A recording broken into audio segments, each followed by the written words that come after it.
Japan aims to invest $42 billion over the next 5 years in India, Prime Minister Modi said after a bilateral meeting with his Japanese counterpart Fumio Kishida in Delhi on Saturday.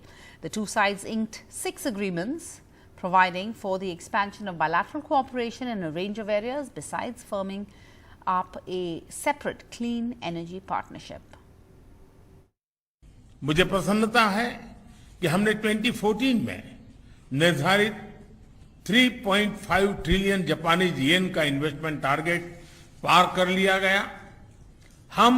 अब हम अपने महत्वाकांक्षाओं को और बढ़ाने का निर्णय लिया है और आने वाले 5 वर्षों में 5 ट्रिलियन येन, 5 ट्रिलियन येन मतलब करीब 3,20,000 करोड़ रुपए का नया टारगेट तय किया है। जियोपॉलिटिकल घटनाएं भी नई चुनौतियां प्रस्तुत कर रही हैं। इस संदर्भ में भारत जापान पार्टनरशिप को और गहन करना सिर्फ दोनों देशों के लिए ही महत्वपूर्ण नहीं है, इससे इंडो पैसिफिक क्षेत्र और पूरे विश्व के स्तर पर भी पीस, प्रॉस्पेरिटी और स्टेबिलिटी को प्रोत्साहन मिलेगा। हमारा आपसी विश्वास, हमारे सिविलाइजेशनल टाइज, डेमोक्रेसी, फ्रीडम और रूल ऑफ लॉ जैसे हमारे साझा मूल्य हमारे संबंधों के मूल में है, उन्हें शक्ति प्रदान करते हैं। यूक्रेन में स्थिति के बारे में भी हमने चर्चा की। रूस का जो आक्रमण है यूक्रेन में, ये बहुत ही एक गंभीर घटना है जो अंतर्राष्ट्रीय व्यवस्था की जड़ों को हिला देता है। तो हमें बहुत ही संकल्पवान रूप से प्रतिक्रिया करने की जरूरत है। मैंने अपने सारे विचार व्यक्त किए प्रधानमंत्री मोदी जी को। मैंने कहा कि जो भी एक पक्षीय प्रयास किए जा रहे हैं यथास्थिति को बदलने के लिए बल के प्रयोग से, इनको कभी भी अनुमति नहीं दी जानी चाहिए किसी भी क्षेत्र में। प्रधानमंत्री मोदी जी और मैं, हमने इस बात की पुष्टि करी कि हमें शांतिपूर्ण समाधान की जरूरत है सभी संघर्षों का अंतर्राष्ट्रीय कानून के आधार पर। और इन घटनाक्रमों की वजह से बहुत जरूरी है कि हमारे दोनों देश अपने प्रयास बढ़ाएं एक खुला और मुक्त हिंद प्रशांत सुनिश्चित करने के लिए। जापान भारत के साथ मिलकर इसके लिए अनुरोध करता रहेगा कि युद्ध विराम हो जाए और बातचीत के द्वारा इस संघर्ष का समाधान लिया जाए, और साथ में वह यूक्रेन और उसके जो आसपास के जो देश हैं उन सभी को हम समर्थन देते रहेंगे। This issue is an important issue at a global level. It is an issue which is important for both our countries as well, and from that perspective we had some good exchanges. Essentially, the Prime Minister has expressed their seriousness about the ongoing conflict and the humanitarian crisis in Ukraine, assessed its broader implications, particularly for the Indo-Pacific region. They reiterated their call for an immediate cessation of violence and noted that there was no other choice but the path of dialogue and diplomacy for the resolution of the conflict.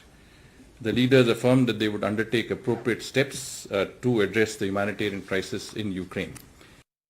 Well, this was a very important meeting by the Japanese Prime Minister, and as you have rightly mentioned that it has taken place after a long time, whereas India and Japan have a system of annual meeting, and Japan is one of the few countries that India has that system with. India and Japan have historically shared very close ties, especially in the past 2 decades. Our economic cooperation has been growing. In 2014, Japan was the country where Prime Minister Narendra Modi visited first after our immediate neighborhood, and that was the event where our partnership was elevated to a very special friendship between these two countries. However, as you have rightly mentioned, Ukraine remains one of the key issues as far as this meeting is concerned, because it was overshadowed by the invasion of Ukraine by Russia. Now India has a very difficult decision to make. India has been trying to balance ties between USA and its allies and Russia as well, because India has close ties with both of these blocs. Now earlier as well, historically, India has in fact taken a non-alignment approach, and even right now India has been trying to do that. But now we saw that while Prime Minister Narendra Modi did not specifically Ukraine even once during his briefing in the presence of Prime Minister Fumio, but it was Prime Minister Kishida Fumio who in fact mentioned that Russia has been trying to change the global order, change the world order by the use of force. So that was a very strong statement that was issued by Prime Minister Fumio, and he also said that both of these countries should work in order to provide a stable area of Indo-Pacific. That is very important for India because India's issues has been China and not Russia, and that is one area where both India and Japan have been cooperating for a very long time, and both have to work as far as the Quad cooperation is concerned as well. But we know that India is the only country that has not openly criticized Russia for the invasion of Ukraine among the Quad members, and that becomes the becomes the tricky issue here, that while India is trying to import by discounted Russian oil, it is also getting investment from Japan, and it has a very tough decision to make in order to balance both of these ties. So upcoming road will also be difficult, but this was a very important visit and a very welcome announcement of investment of about 5 trillion yen by the Japanese side in India, which will be enhancing our financial ties to a next level. It certainly will. Thanks so much, Akshay. But of course, that's not the only diplomatic balancing act that India is doing after days of uncertainty on whether India will purchase discounted Russian crude oil sanctioned by the US and European countries in the light of the Russian invasion of Ukraine. A deal has been struck. The Indian Oil Corporation will be importing 3 million barrels of crude oil from a Russian oil company, a strategic move which comes amidst efforts to isolate Russia from global oil trade.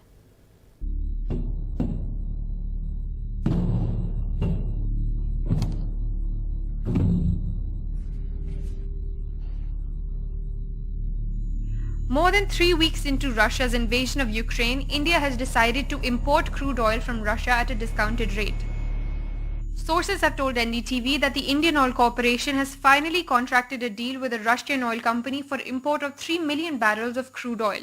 It is a company-to-company deal. The crude oil import deal with the Russian oil company is on the best terms and conditions currently available to India in the international market. There are no restrictions on Indian oil companies on buying crude oil from Russian oil companies, say sources. More Indian oil companies like HPCL are likely to finalize contracts with Russian oil companies for import of crude oil. With crude oil trading above $100 per barrel since the war broke out, Petroleum Minister Hardeep Puri had categorically informed Parliament earlier this week that the government could go ahead to buy crude from Russia at a discounted rate if the terms of the oil deal suited India's interests. The government will explore all options which are available. There are reports and there are contacts. I myself have had a conversation with the appropriate levels of the Russian Federation. These are discussions currently underway. How much oil is available either in Russia or in new markets or in new suppliers which may be coming on the market, and issues relating to insurance, freight. On the first opportunity, whenever these arrangements are worked out between our oil companies and their counterparts in the Russian Federation, or our oil companies in Iran or other countries where more oil is coming up, it's a dynamic, evolving situation characterized by military warfare, when I would be happy if some of that military quotient is less here and I could get a chance to explain to my distinguished colleagues in greater detail. This deal comes at a time when US President had announced a ban on import of Russian crude and recommended that other countries follow suit. In fact, the US government responded sharply to speculation about such a deal earlier today. We have been in touch, of course, with Indian leaders at a range of levels, not through the president, but what we would project or convey to any leader around the world is that the rest of the world is watching where you're going to stand as it relates to this conflict, whether it's support for Russia in any form as they are illegally invading Ukraine. The Indian government hit back on Friday, saying India's legitimate energy transactions should not be politicized. The jump in oil prices after the Ukraine conflict had increased pressure for competitive sourcing. There is no government-to-government arrangement of import with Russia. Sources say that European countries like Germany, Italy, France buy 75% of India's natural gas. Netherlands, Italy, Poland and others are large importers of Russian crude oil. Government sources said countries with oil self-sufficiency or those importing themselves from Russia cannot credibly advocate for restrictive trading. Although the Indian Oil Corporation deal with the Russian oil company does not violate US sanctions, the move could harm India diplomatically.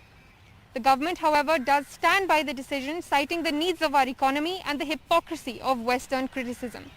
With Himanshu Shekhar Mishra, Meher Pandey for NDTV. 25,000 government jobs. That is what the Punjab Chief Minister's Cabinet's first announcement has been. Chief Minister Maan chaired his first meeting after inducting 10 ministers in his cabinet on Saturday. मैं हरपाल सिंह चीमा ईश्वर दी सौं चुकदा हां कि मैं कानून 10 ministers of the new Aam Aadmi Party government in Punjab being sworn in. After the oath, it was straight to business. Chief Minister Bhagwant Maan, in the first decision of his first cabinet meeting, threw open 25,000 jobs in various state government departments.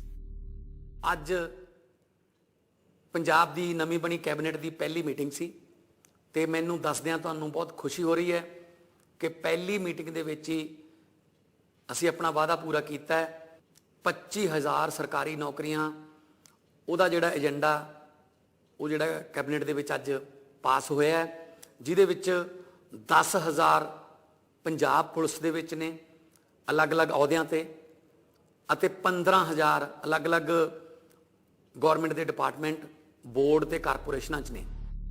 Earlier in the day, 10 ministers took charge at Punjab Civil Secretariat. They are Harpal Singh Cheema, two-time MLA from Dirba and former leader of opposition, MLA from Maloot and an eye doctor, Dr. Baljeet Kaur, Harbhajan Singh, who won from Jandiala, Dr. Vijay Singla, MLA and dentist from Mansa, two-time MLA from Barnala and chief of AAP Youth Wing, Gurmeet Singh, MLA from Anandpur Sahib, 31-year-old Harjot Singh Bains, who is the youngest minister in the Punjab government, Bhoa MLA Lal Chand Kataru Chak, Ajnala MLA Kuldeep Singh Dhaliwal, Laljeet Singh Bhullar, who won from Patti, and Hoshiarpur MLA Brahm Shankar Zimpa. बहुत ही बड़ी जिम्मेदारी है. 2011 से जो सफ़र शुरू हुआ था, पहले अन्ना आंदोलन फिर आम आदमी पार्टी, और सबसे बड़ी मुझे खुशी इस बात की है कि आम आदमी पार्टी से पहले, अरविंद केजरीवाल जी से पहले लोग ये कहना शुरू हो गए थे कि राजनीति से देश नहीं बदल, राजनीति से युवाओं का भरोसा उठ चुका था, पर अरविंद केजरीवाल वो शख्स हैं जिन्होंने दोबारा युवाओं का भरोसा राजनीति में जताया. देखिए, मैं तो पहले भी लोगों का सेवक था, आज भी सेवक हूँ, सेवक बन के सेवा करूंगा. सबसे पहले प्राथमिकता तो हमारे साथियों की यही है कि हम लोगों के काम करें और जो वादे हमने किए हैं उन वादों को हम पूरा निभाएं, 100% पूरा करें. Out of the total 10 ministers, 5 are from Malwa, 4 from Majha and 1 from Doaba. Only 1 woman has been inducted into the cabinet. There are 8 first-time MLAs in the cabinet. The average age of this cabinet, including the chief minister, is 47 years. There are 18 berths in the cabinet, including the new chief minister Bhagwant Maan. So those who weren't given a portfolio this time are hoping to be inducted if and when the chief minister decides to expand his cabinet. With Sharad Sharma, Bureau Report, NDTV. And 5 people are dead, 20 others are injured after a private bus that they were travelling in overturned in Tumkur district of Karnataka. In a video available with NDTV, the bus can be seen toppled with passengers trapped inside. The police say that initial investigation suggests that the bus, which was carrying 60 passengers, turned turtle after the driver lost control over the vehicle. 20 passengers have been hospitalized. Welcome back. City News now. Anger and resentment is spilling out onto the streets of the Secunderabad cantonment area as several residents are protesting against what they say is the illegal closure of roads here. They are demanding the right of way for them. Uma Sudhi reports. For over 7 years now, residents of northeastern parts of Hyderabad have been protesting what they call the alleged illegal closure of 21 roads in Secunderabad cantonment area by the local military authority, turning for some a 800-meter commute into a 8-kilometer detour. Though the Andhra Pradesh High Court had allowed the closure in September 2014 citing security reasons, subsequently then Defence Minister Nirmala Sitharaman and also the Army headquarters in May 2018 had ordered that the road should be opened. Yet residents say The local military authority has not complied and even walls came up blocking passage. We demand that Raksha Mantri, Army Headquarters, Chief of Defence Staff immediately intervene and reopen these roads which are closed illegally by local military. And if at all you want to close, you close it, but close it as per the procedures of Section 258. We have to be heard. We civilians have a voice and our objections are very valid. Our ambulances are being bought. Our senior citizens are going through hell. We don't have a street light for this 3.5 kilometer road. Last 4 years we've been reaching to CEO. He doesn't pick up our calls. He is accessible only on the Twitter. And 100% of the Twitters we haven't got any reply. With tensions escalating, Telangana Minister K.T. Ramarao threatened to cut power and water supply if the Defence Authority continued to take what he called arbitrary decisions, harassing citizens and blocking development. केंद्र सरकार जो है cantonment में खास जो हमारे military authority से बेवजह तकलीफ पहुंचा रहे हैं हैदराबाद की आवाम को। हमने बहुत बार शिकायत किया उनको। कंटोनमेंट में एक तरफ रोड बंद कर देते हैं और दूसरी तरफ यहाँ पे बुल्कापुर नाला पे एक चेक डैम बांध के शातम तालाब आज उसकी जो हालत है, हमने बहुत बार कोशिश किया, बहुत बार उनको बोलने की कोशिश भी हमने की। अगर वो लोग सही तरह से समझते नहीं है, ठीक नहीं समझते, हमको भी कुछ करना पड़ेगा। अगर जरूरत पड़ा तो वहां करंट काट देंगे, जरूरत पड़े तो वहां पे पानी की सप्लाई भी काट देंगे, देखेंगे क्या करेंगे। Chief Minister K. Chandrasekhar Rao has claimed that unlike other cantonments, the land here belonged to the state government. With camera person Nagaraju, Uma Sudhir, NDTV.